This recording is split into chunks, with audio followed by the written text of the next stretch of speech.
stojí plná. Ta mrtvola tam ta mrtvola tam vedle. Nebyla tam žádná mrtvola, to byl mrtvý muž.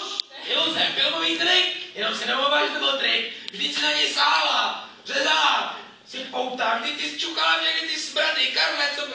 Čukal, sakra.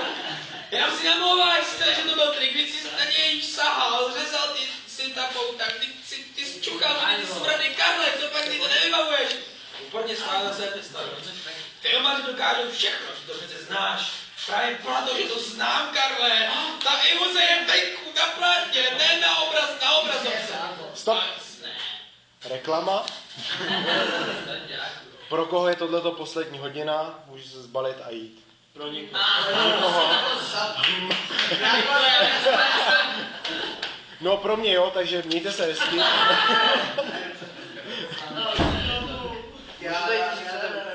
Ty jo.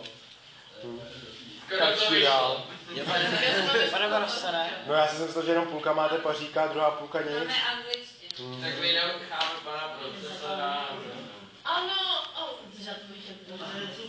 Ale na place to jsou míčidla a pupendekla, kašírka, sádra. Karle, nebuď naivní, ty věříš, že jsme viděli mrtvolu, nevěříš, já to vím, ne to mrtvol. Už mám ten křesce, já mám doma hotový, můžu vám ho poslat mailem?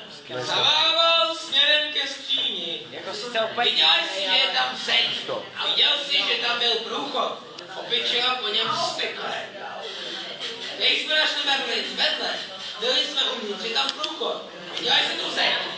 Oni to nějak dělají. A já už dál nebudu číst, protože já to mám na večer. Kde? Na večer,